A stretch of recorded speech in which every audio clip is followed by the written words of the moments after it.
नमस्कार, India news देख रहे हैं आप सभी दर्शक। मैं हूं कंचन डोगरा और आइए इस बड़े सवाल से इस कार्यक्रम की शुरुआत करते हैं कि क्या 2019 में मोदी सरकार की वापसी नहीं हो रही है।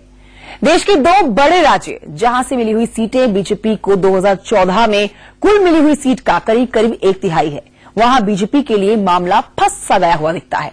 ऐसा हम इसलिए कह रहे हैं क्योंकि यूपी में बिहार की तर्ज पर महागठबंधन मूर्त रूप लेता हुआ देखा जा सकता है और अगर ऐसा हो जाता है, मायावती अखिलेश मिल गए और कांग्रेस इसमें साथ आ गई, तो बीजेपी के लिए यूपी में साल 2014 दोहराना नामुमकिन जैसा हो जाएगा।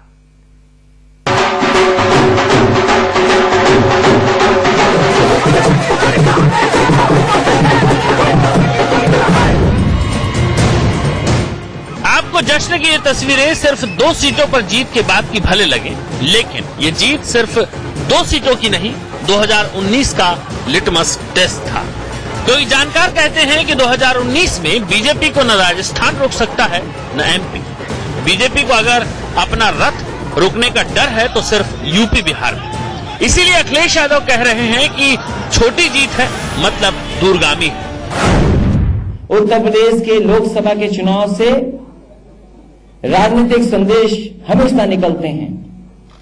जब एक मुख्यमंत्री का क्षेत्र हो, कई वर्षों से जिसको किसी ने नहीं हरा पाया हो, दूसरा उप मुख्यमंत्री का क्षेत्र हो, दोनों महत्वपूर्ण और प्रदेश अध्यक्ष भी रहे हों भारतीय जनता पार्टी के, अगर उन क्षेत्रों की जनता में इतनी नाराजगी अगर है, तो सोचिए आने वाले समय में अगर देश का चुनाव होगा तो कैसा होगा। अखिलेश यादव जो बात कह रहे हैं ये तो यूपी बिहार में हर कोई कह रहा है और वो इसीलिए कह रहा है क्योंकि वहां के समीकरण ऐसे बन रहे हैं। सबसे पहले यूपी में देखिए कि बीजेपी को किस बात का डर है।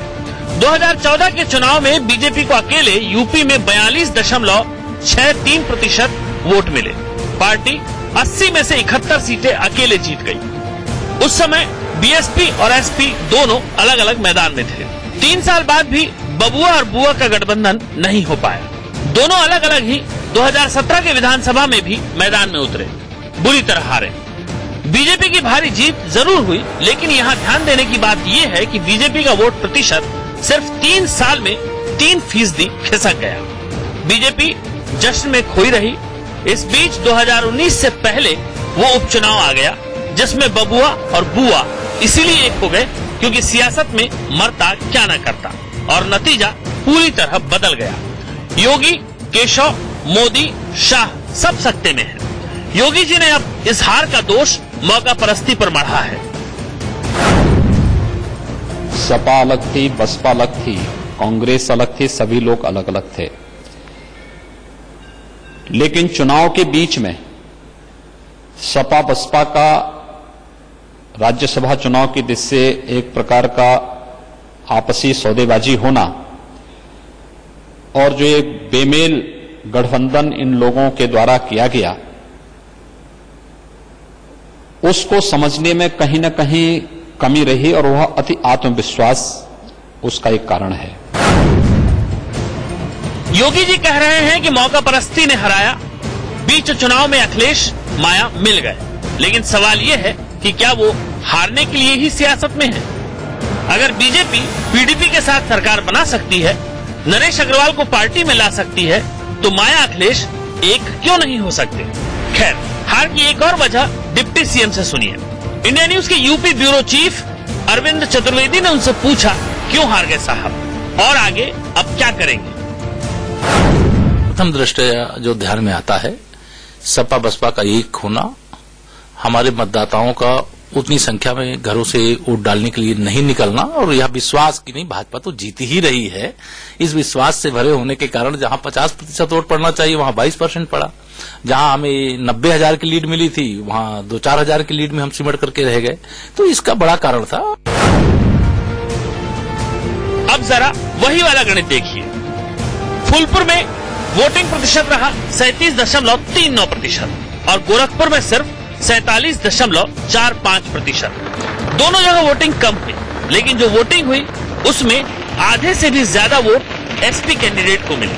अगर ऐसा ही 2019 में हुआ और बीएसपी इस उपचुनाव की तरह वोट ट्रांसफर करवाने में सफल रही तो बीजेपी के लिए यूपी में आधी सीटें बचाना मुश्किल हो जाएगा। अखिलेश इन बातों को अच्छे से समझ गए हैं और जीत के बाद तुरंत मायावती से मिलने उनके बंगले पर पहुंच गए गुलदस्ता लेकर, क्योंकि उन्हें ये पता है कि मायावती विद की मतलब फिर से 2014 वाले नतीजे।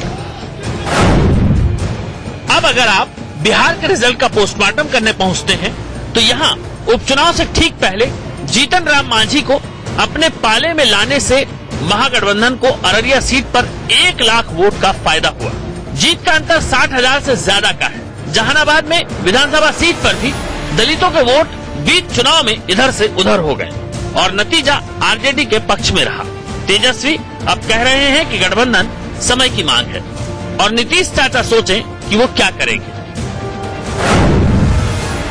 अब हमें आशंका है कि इस जीत के बाद यूपी और बिहार में जो मोदी जी और अमित शाह ये लोग सारे जो सीबीआई ईडी एजेंसी और तेज हो जाएंगे कार्रवाई करने में। एक पॉजिटिव मीटिंग कल रही, सोनिया गांधी जी ने बुलाया था, आमंत्रित किया था, जिसमें कि 20 दलों के नेता उसमें लोग आए हुए थे। तो एक पहल जारी है, एक सही दिशा में हम लोग जा रहे हैं और ये जो गठबंधन महागठबंधन की बात है ये जनता और समय की मांग है और इसको हम लोगों को गंभीरता से सोचना चाहिए। अपने ईगो को दूर रख करके सब लोगों को मिल करके जिन्होंने देश को लूटने का काम किया, बर्बाद करने का काम किया, युवाओं को बेरोजगार करने का काम किया, उनसे बदला लेना चाहिए।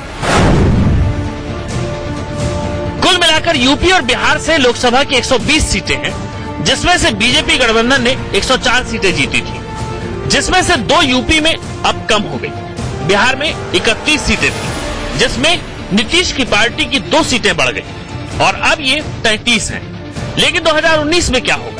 जानकार कह रहे हैं कि महागठबंधन में सीटों को लेकर समझौता सही से हो जाता है और कांग्रेस इसमें शामिल होती है तो एनडीए के पास आधी सीट रह जाएगी। ये आधी सीट गई तो इसका मतलब है 50 सीटें। अब ऐसे में एक और सवाल है कि अगर साल 2019 में 21 राज्यों में सरकार के बाद भी मोदी नहीं तो 4 राज्यों वाले राहुल पीएम कैसे बनेंगे? ये बातें हम इसलिए नहीं कह रहे हैं, इसकी सुगबुगाहट दक्षिण में हुई है इसलिए कही जा रही है। एंटी बीजेपी के साथ साथ एंटी कांग्रेस मोर्चा बनाने के प्रयास चल रहे हैं और इस प्रयास के बाद से कांग्रेस हाईकमान की परेशानी और बढ़ चुकी है। सोनिया गांधी ने डिनर पर विपक्षी पार्टियों को बुलाया और एकजुटता दिखाकर दबाव बनाए रखने की कोशिश की।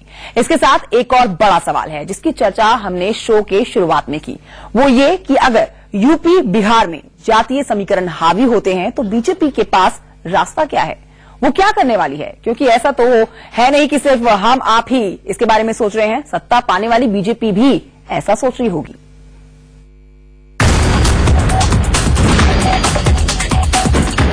दो 2019 में मोदी सरकार नहीं। ये बातें दरअसल ममता बनर्जी की पार्टी टीएमसी के बड़े नेता डेरेक ओब्रायन ने कही, वो भी तब जब दक्षिण के द्वार हैदराबाद में बैठकर चंद्रशेखर राव ने ममता बनर्जी और हेमंत सोरेन से बात की और एक ऐसा गठबंधन बनाने की वकालत की जिसमें कांग्रेस और बीजेपी न हो।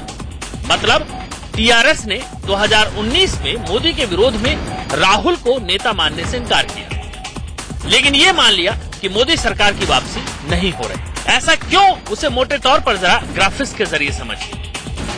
यूपी, यहाँ से 80 सीटें आती है।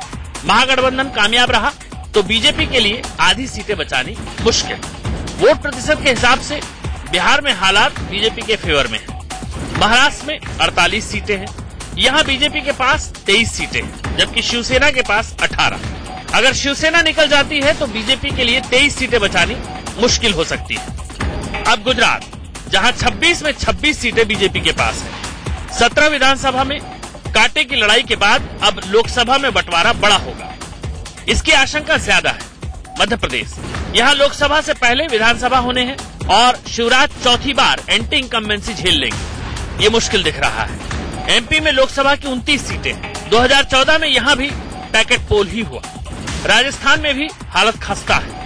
मतलब जिस हिंदी पट्टी ने बीजेपी को अकेले दम पर दिल्ली में ला खड़ा किया, उसी हिंदी पट्टी में बीजेपी को 2014 दोहराना सबसे मुश्किल दिख रहा है। डेरेक ओब्रायन कहते हैं कि कोई चाहे तो लिखवा ले, 2019 में मोदी सरकार नहीं आ रही। এটাই ওনার শেষ বক্তৃতা লাল কিলা থেকে। এটা আমরা চ্যালেঞ্জ ছুড়ে দিলাম বিজেপিকে। ত্রিপুরার নিয়ে তো অনেক চর্চা হয়েছে, তার আগে একটু মনে করিয়ে দিই যে কয়েকদিন আগে যে ইলেকশন হয়েছে সেখানে কি হয়েছে बीजेपी। तो कल आए चुनाव के नतीजों ने चिंता बढ़ा दी है, न सिर्फ चिंता बढ़ा दी है बल्कि सवाल बीजेपी के लिए गंभीर खड़ा कर दिया है कि क्या वाकई में साल 2019 में मोदी सरकार नहीं आ रही है।